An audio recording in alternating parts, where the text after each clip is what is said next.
Hey everyone, I am Hadi Umam, a third year MBBS student और आज मैं आपको इस वीडियो में बताने वाली हूँ कि कैसे आप इन आने वाले 4 महीनों को प्लान कर सकते हैं to get that government medical college seat. तो इस वीडियो में मैं आपको कोई फेक मोटिवेशन नहीं दूंगी, कोई अनरियलिस्टिक प्लान नहीं दूंगी। इसमें सिर्फ मैं वही स्ट्रैटेजीज एंड वो प्लान्स आपको दूंगी जो मैंने खुद अप्लाई किए हैं, जिससे कि मुझे एक सीट मिल पाई। तो लेट्स स्टार्ट। तो चलिए शुरू करते हैं। मैं आपको वो स्ट्रैटेजी बताऊंगी जो मैंने खुद फॉलो की है इन माय 4 मंथ्स। तो सबसे पहले मैं आपसे यही बोलूंगी कि डिसअपियर, गिव योर एवरीथिंग। आपके लिए इस टाइम जो चीज़ मैटर करनी चाहिए वो सिर्फ आपकी प्रिपरेशन है और आपकी बुक्स हैं, एंड दैट्स इट। तो आपको क्या करना है, एक स्ट्रैटेजिक अप्रोच रखनी है ताकि आप अपना बिल्कुल टाइम वेस्ट मत करो। मैं अपनी स्ट्रैटेजी बताने से पहले आपको ये बता दूं कि there are no shortcuts for success, you have to work hard for it. अगर आपको लग रहा है कि मैं इस स्ट्रैटेजी में आपको कोई शॉर्टकट बता दूंगी, देन यू आर रॉन्ग। ना मैं आपको कोई शॉर्टकट बता सकती हूँ और ना ही कोई और टीचर या कोई और आपको शॉर्टकट बता सकता है, because there are no shortcuts. यहाँ पर सिर्फ आपकी कंसिस्टेंसी मैटर करती है, आपके डेली एफर्ट्स जो होते हैं वो एड अप होते हैं। ओके, तो शुरू करते हैं। सबसे पहले हम बात करेंगे जनवरी की। अब जो मंथ आपका चल रहा है इसमें आपका क्या एम होना चाहिए, ठीक है। सबसे पहले आपको इस चीज़ पे फोकस करना है कि आप अपना एंड ऑफ जनवरी तक अपना सिलेबस कंप्लीट कर लें। जिनका भी सिलेबस अभी कंप्लीट नहीं हुआ है, मेक श्योर कि if not end of January then mid Feb तक तो आप कर ही लें अपना syllabus complete. That is very important. और एक और चीज़ जो मैं आपको बताऊंगी जो आपको जनवरी में करनी है, इट इज़ वेरी सिंपल। आपको एक बहुत ही शॉर्ट सा रिविजन रखना है विच इज़ नॉट एक्सटेंसिव। आपको बस क्या करना है, डेली या तो 1 और हाफ बायो का चैप्टर रिवाइज करना है, विच हैज़ टू बी कोई भी एक हाई वेटेज आप टॉपिक उठा लीजिए, या फिर जो भी आपका वीक चैप्टर है जो आपको ऐसा लग रहा है कि आप भूल रहे हो, वो आपको एक स्टार्ट करना है। या फिर आई एम सेइंग और, ठीक है, आप फिजिक्स के डेली फॉर्मूलाज रिवाइज कर लो। अब आप ऐसे कर सकते हो कि एक दिन आप बायो कर लो, एक दिन फिजिक्स का फॉर्मूला कर लो, एंड एक दिन आप केमिस्ट्री के ऑर्गेनिक के रिएक्शंस या इनऑर्गेनिक के एनसीईआरटी रीड कर लो। इससे क्या होगा, आपका एक रिवीजन, मतलब आपका थोड़ा बर्डन जो होगा ना वो आपका हल्का हो जाएगा अगर आप डेली ये छोटे छोटे से माइक्रो रिविजन्स कर लो। ये मैं भी ऐसे ही करती थी, ताकि आप पीछे का बिल्कुल ये ना हो कि आप बिल्कुल भूल जाओ, आप आगे का पढ़े जा रहे हो, पीछे का बिल्कुल भूल गए हो, ताकि आपके साथ ये वाली सिचुएशन ना आए। इसलिए मैं कह रही हूँ कि आप एक छोटा सा रिवीजन अपने साथ अपना एक चलाते रहें, कंटिन्यू रखें।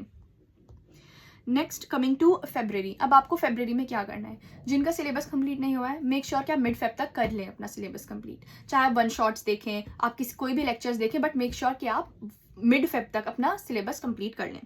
अब आपको इसमें क्या करना है, मैं आपको जो बता रही हूँ ये है first revision which is going to be extensive 45 days revision.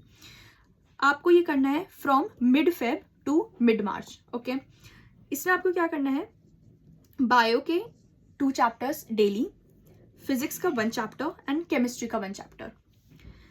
अब आपको ऐसा लग रहा होगा कि ये बहुत ज़्यादा हो गया है, बहुत बर्डन है, तो अब ये आपको this is the bare minimum that you have to do. अगर आपको 45 डेज में अपना सिलेबस कंप्लीट करना है तो इतना आपको करना ही पड़ेगा।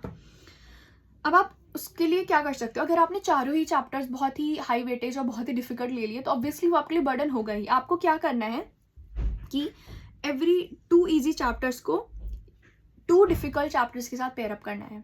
अब वो कैसे, मैं बताती हूँ।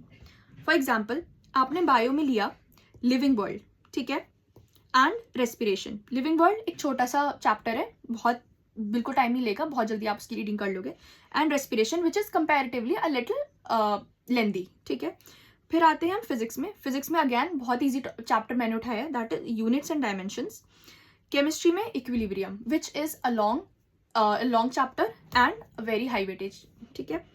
तो ये इस तरह से हमने प्लान कर लिया क्या क्या चैप्टर आपको कंप्लीट करने। अब ये तो कर लिया आपने थ्योरी, अब आपको करनी है practice, because it is practice that makes a man perfect. अब आपको करने हैं जो भी आपने ये 3-4 चैप्टर्स किए हैं, इनके आपको करने हैं क्वेश्चन प्रैक्टिस। अब क्वेश्चन प्रैक्टिस कैसे करनी है, 50 ईच करने हैं विद देयर PYQs। इससे आपके 150 जो डेली क्वेश्चंस आपका गोल है वो कंप्लीट हो जाएगा। अब फरवरी में आपको एक बहुत इंपॉर्टेंट काम करना है which is 1 full mock test. अब ये आपको मैं मॉक टेस्ट देने के लिए क्यों कह रही हूँ, because mock test is the reflection of your preparation. इससे आपको पता चलेगा कि आपकी एक्चुअल में प्रिपरेशन कैसी चल रही है। क्योंकि अगर आप पढ़ते रहोगे, थ्योरी पढ़ रहे हो, आप क्वेश्चन प्रैक्टिस कर रहे हो, तो उससे ना आपको आपकी प्रिपरेशन का लेवल नहीं पता चलेगा। तो आपको क्या करना है, एक मॉक टेस्ट मिड फेब में देना है, जिससे आपको क्या पता चलेगा, वीक टॉपिक्स पता चलेंगे, आपको अपना टाइम मैनेजमेंट पता चलेगा, आपको अपनी स्पीड के बारे में भी पता चलेगा। ये कर लिया हमने फरवरी में। देखिए अभी इस वीडियो में मैं आपको जनवरी और फरवरी का मैंने आपको बताया है।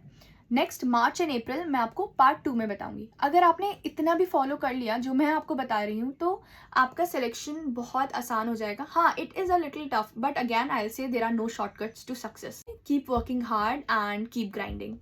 बाय।